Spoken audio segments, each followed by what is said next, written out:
समय चलता रहता है, गतिविधियां अपने आप में कुछ नई बातें करती हैं। कहीं शिक्षा की बात हो रही है, कहीं राजनीति हो रही है और कहीं मांग के लिए आवाज उठ रही है। यही समाज है और इस समाज में रहकर ही लोग अपनी बातें करते हैं। स्वागत है आपका, मैं हूं दिलीप जगवानी। आइए खबरों का सिलसिला शुरू करते हैं। लोकसभा टीवी पर सबसे पहले जी हां, हेडलाइंस।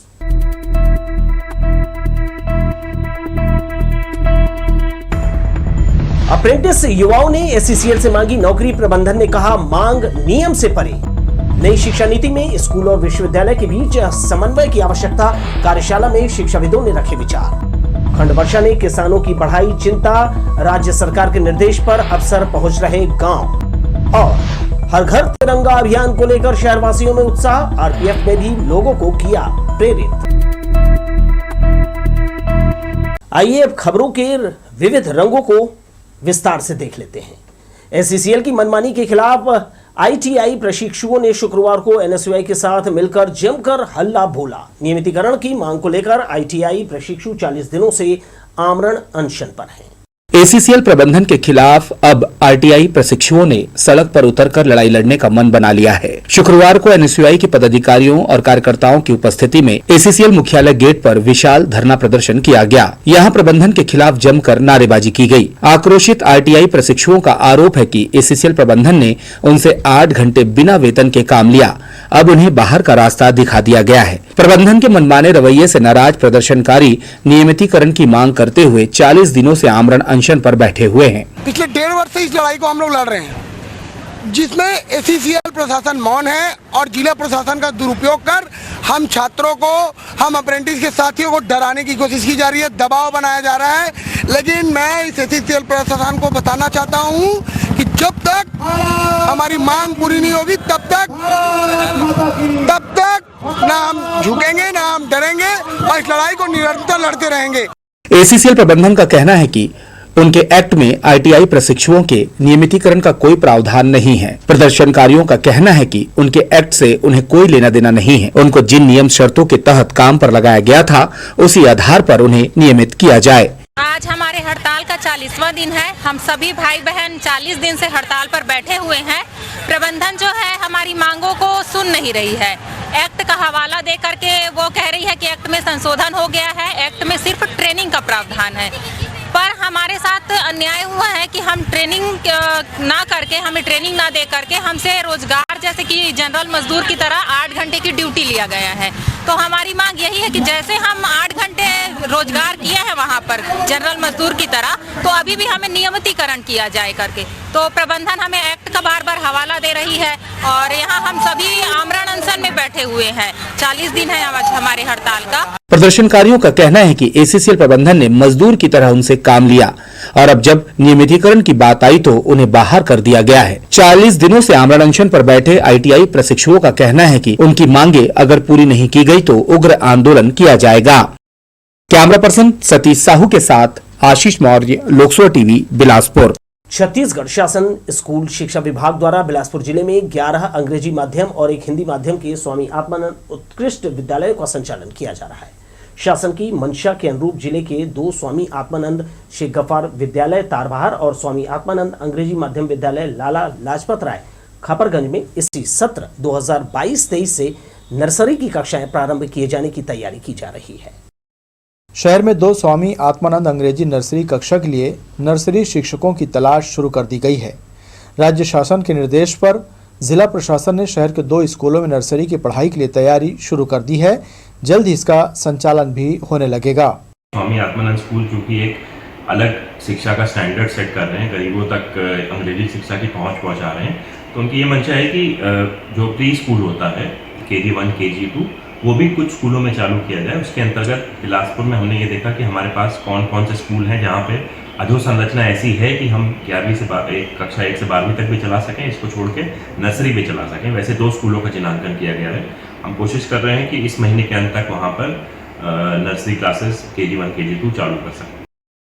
इसके लिए केवल नर्सरी टीचर्स ट्रेनिंग उत्तीर्ण महिला अभ्यर्थी ही आवेदन कर सकेंगे। अभ्यर्थियों को ऑनलाइन आवेदन करना होगा। जिले के पोर्टल bilaspur.gov.in में जाकर विज्ञापन का विस्तृत प्रारूप देखा जा सकता है। दिए गए लिंक में आवेदन कर सकते हैं। आवेदन की अंतिम तिथि 19 अगस्त 2022 है। ऑफलाइन आवेदन स्वीकार नहीं किया जाएगा।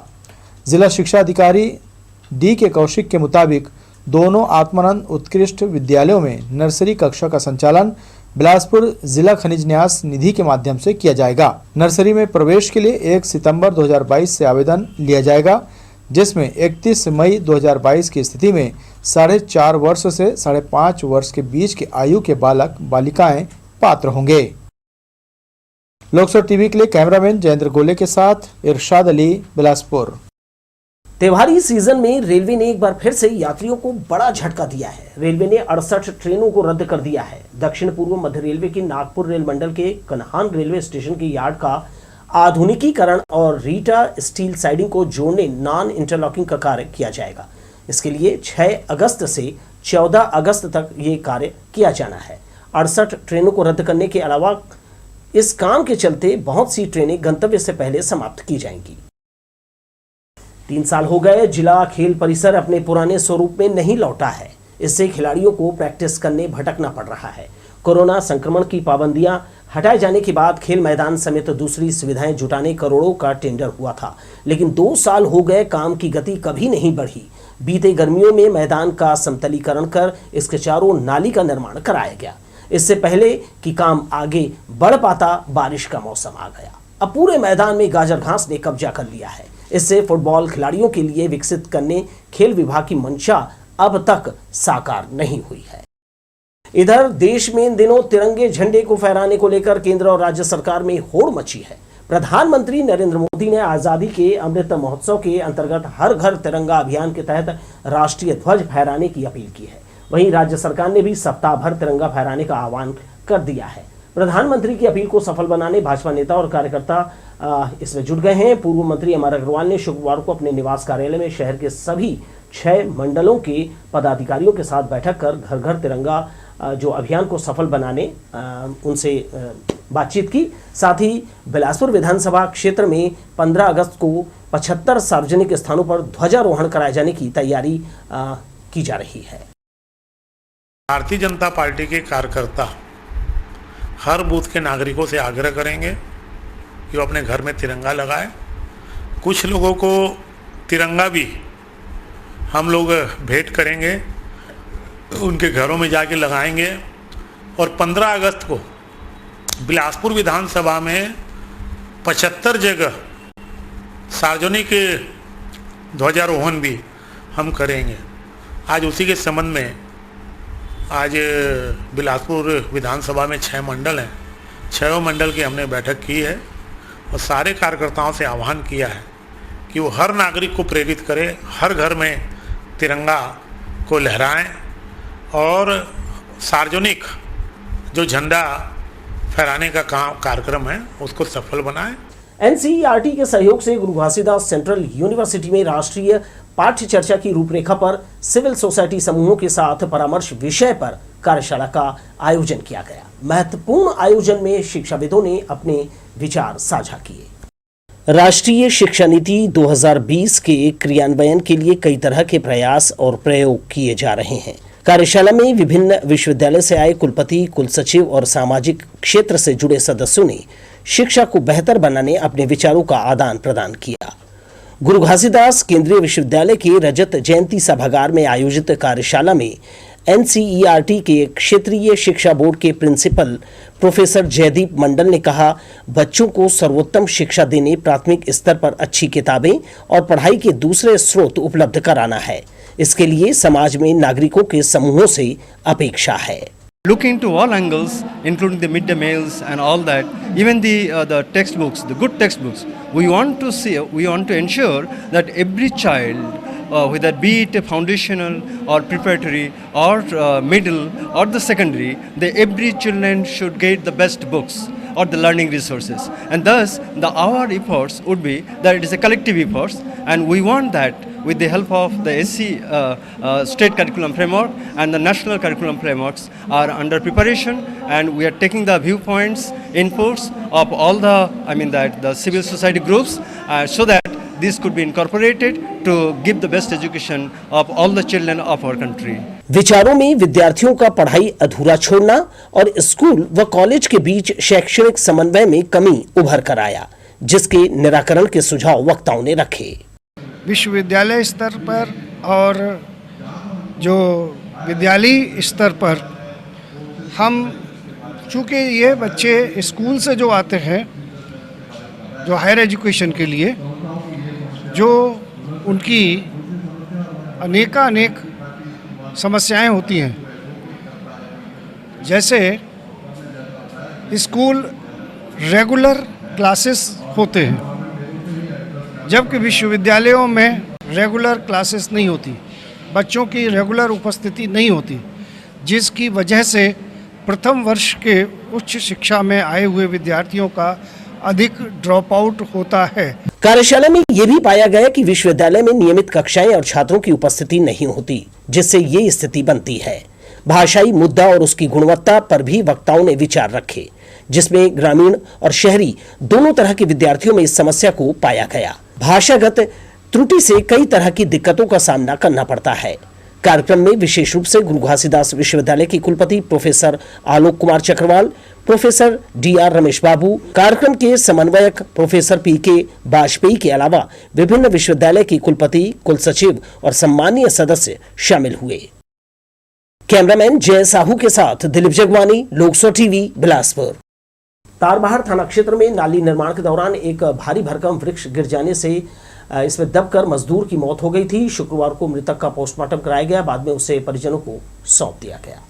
तारबहार चौक से व्यापार विहार तक नाले निर्माण का काम चल रहा है। गुरुवार की दोपहर 26 वर्षीय अनीश सुनकर वहां काम कर रहा था। इसी दौरान पेड़ उस पर गिर गया, जिसमें दबकर उसकी मौत हो गई। मृतक अनीश का पोस्टमार्टम कराया गया और शव परिजनों को सौंप दिया गया। परिजनों ने संबंधित कंपनी से मुआवजे की मांग की। ठेका कंपनी ने मृतक को 50,000 रुपए आर्थिक सहायता की। सर, ये जानकारी मिली कि नाली का जो काम था वो कर रहे थे, 4-5 फीट ऐसा मतलब वॉल था हाइट का, उसके जस्ट एक इतना गैप में भाई थे जहाँ पे लोहे की प्लाई लगी थी, वो गिरा है। पेड़ की वजह से वॉल गिरा है और वॉल की वजह से प्लाई गिरा है भाई के ऊपर।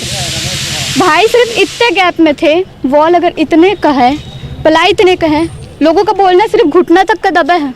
आप लोग बताइए, आप ही लोग, इतना फीट का प्लाई गिरा, जस्ट इतने में भाई हैं, घुटना बस कैसे दबा। बताया जा रहा है कि विशालकाय पेड़ काफी पुराना है और बूढ़ा हो चुका था, जिसकी जड़ें भी कमजोर हो चुकी थी। मृतक अनीश की एक छोटी बेटी है। घटना से एक हंसता खेलता परिवार बिखर गया।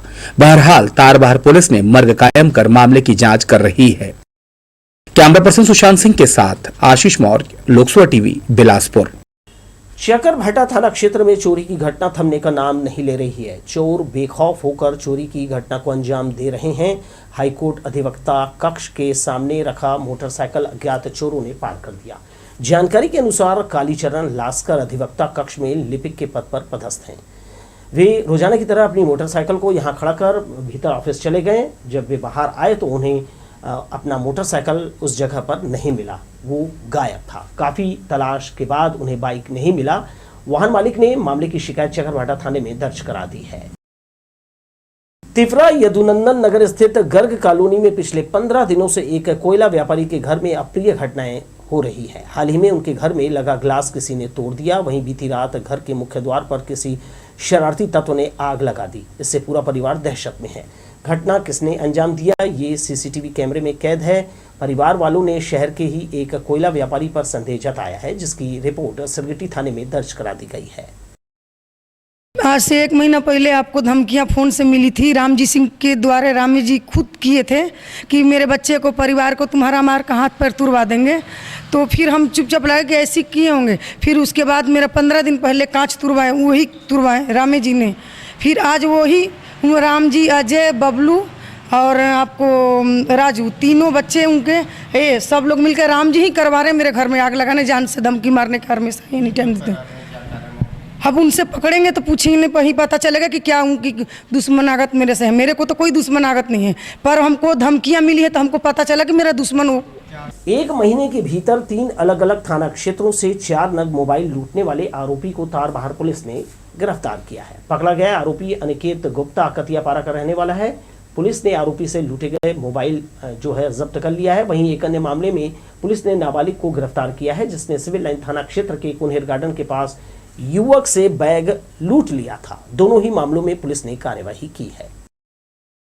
कमिश्नर डॉक्टर संजय अलंग ने कलेक्टर सौरभ कुमार के साथ मस्तूरी विकासखंड के आधा दर्जन गांवों का दौरा किया। उन्होंने फसल और खेती किसानी के ताजा हालात की जानकारी ली। ग्रामीणों और किसानों के साथ खेतों तक पहुंचकर फसल और कृषि कार्यों का अवलोकन किया। किसान और कृषि मजदूरों से उन्होंने बातचीत की। पिछले कुछ समय से मानसून ब्रेक हो गया है। खंड वर्षा के चलते कहीं बारिश का पानी तो कहीं खेती सूखने लगी है। बीते 2-3 दिनों से अंचल में बारिश होने से बंद पड़े कृषि कार्य फिर से शुरू हो गए हैं।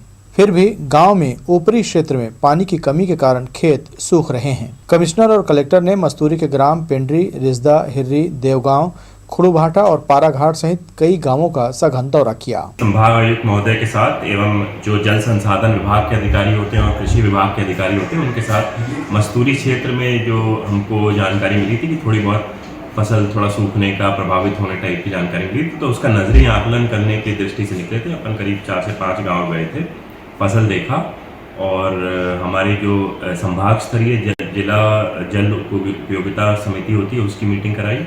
आज जिला भले की भी हो जाएगी मीटिंग। बहुत जल्दी हम पानी छोड़ने के संबंध में किसानों को राहत प्रदान करने के लिए निर्णय ले रहे हैं, क्योंकि हमको ये पता है पानी छोड़ने के बाद पानी पहुंचने में भी 7 से 8 दिन का समय लगता है, इसलिए जल्दी ही इसको क्रियान्वित करेंगे। राजस्व एवं कृषि विभाग के मैदानी अधिकारियों को अल्प वर्षा वाले क्षेत्रों का हर रोज दौरा कर किसानों को हर संभव सहयोग करने कहा गया।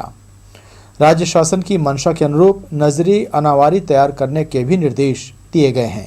126% वर्षा हुई, तो वर्षा तो 26% ज़्यादा हुई है। ऐसा नहीं है कि वर्षा कम हुई है, पर कई एरिया होते हैं जहाँ पे वर्षा मतलब खंडित हो जाती है, अनुपातक रूप से कम होती है, तो वैसे गाँव का चिन्हांकन करना और वैसे गाँव में यदि कोई सहायता लगे तत्कालिक। आज की तारीख में अगर वर्षा होती रहेगी, 3 से 4 दिन वर्षा होती रहेगी, तो ऐसी संभावना नहीं दिखती कहीं भी कुछ भी प्रभावित होगा। परंतु यदि प्रभावित हुआ तो उसके लिए हमारे पास वैकल्पिक हमारा जो इरिगेशन का नेटवर्क है, सिंचाई का नेटवर्क है, वो मौजूद है और उसके माध्यम से किसानों को जल प्रदाय किया है। हिर्री और रिजदा में बिजली की अत्यधिक कटौती की जानकारी किसानों द्वारा दिए जाने की सूचना को गंभीरता से लेते हुए बिजली विभाग को 2 दिन के भीतर स्थिति सुधारने के निर्देश दिए गए हैं। इस अवसर पर सिंचाई विभाग के SE पी के आनंद, SDM पंकज डाहिरे, कृषि विभाग के उप संचालक PD हथेश्वर सहित अन्य विभागीय अधिकारी मौजूद थे। लोकसभा टीवी के लिए कैमरामैन जयेंद्र गोले के साथ इरशाद अली, बिलासपुर। सावन मास के इस पवित्र महीने में शिव भक्तों का जबरदस्त उत्साह देखने को मिल रहा है। राजधानी रायपुर के गुड़ियारी स्थित मारुति मंगलम परिसर में आयोजित भव्य कांवड़ यात्रा में सूबे के मुखिया भूपेश बघेल शामिल हुए। श्री बघेल ने यात्रा के शुभारंभ में मंत्रोच्चार और विधि विधान से कांवड़ पूजा की और इसकी अगुवाई कर श्रद्धालुओं का उत्साह बढ़ाया। इससे पहले मच्छी तालाब हनुमान मंदिर में पूजा अर्चना कर प्रदेशवासियों की सुख समृद्धि की मंगल कामना की। इस दौरान संसदीय सचिव विकास उपाध्याय सहित तमाम श्रद्धालु मौजूद थे। जांजगीर चांपा जिले के अकलतरा स्थित इंदिरा उद्यान में शुक्रवार को खदान की पर्यावरणीय जन सुनवाई का आयोजन किया गया। पर्यावरण मंडल बिलासपुर के द्वारा आयोजित इस जन सुनवाई में स्थानीय नागरिकों का जमकर आक्रोश सामने आया। स्थानीय विधायक सौरभ सिंह ने जो है विरोध करने में पहुंचे थे। सदगुरु मिनरल्स क्रेशर खदान के विस्तार के लिए की जा रही जनसुनवाई में पुलिस और क्षेत्रवासियों के बीच झूमाझटकी भी हुई। कई कांग्रेस नेता भी विरोध में उतर आए। उन्होंने अधिकारियों पर आरोप लगाया कि गुपचुप तरीके से की जा रही जन सुनवाई भूपेश सरकार को बदनाम करने के लिए हो रही है। पाइप बिछाने 2 महीने पहले खोदी गई सड़क लोगों के लिए जी का जंजाल बन गई है। गड्ढा भरने डाला गया मलबा वाहन चालकों के लिए खतरा बना हुआ है। चाटीडी मेलापारा में अमृत मिशन के लिए पाइप बिछाया गया, लेकिन रेस्टोरेशन में भारी अनियमितता की गई, जिससे यहां हादसे की संभावना बनी हुई है। स्कूली बच्चों को लेने जो है परिजन डर से सड़क पर आते हैं। रामायण चौक और जबड़ापारा आने जाने मेलापारा चौक से ही संभव हो पाता है। यातायात पुलिस ने शुक्रवार को विशेष अभियान चलाकर वाहन जांच की। रिवर व्यू मार्ग पर चेकिंग पॉइंट लगाकर यातायात के जवानों ने चालकों को रुकवाया और वाहनों के दस्तावेजों की जांच की। इस दौरान कागजात, लाइसेंस, हेलमेट की जांच की गई। चेकिंग को देखकर दूर से ही कई वाहन चालकों ने अपना रास्ता बदल लिया। 3 सवारी सहित आड़े तिरछे नंबर और मॉडिफाइड साइलेंसर लगाने वालों से यातायात पुलिस ने जुर्माना वसूला। हाँ सर, मोटरसाइकिल का 3 सवारी बिना नंबर का वरिष्ठ अधिकारी के आदेश पर से चेक किया जा रहा है। आइए एक नजर फिर से डालते हैं हेडलाइंस पर।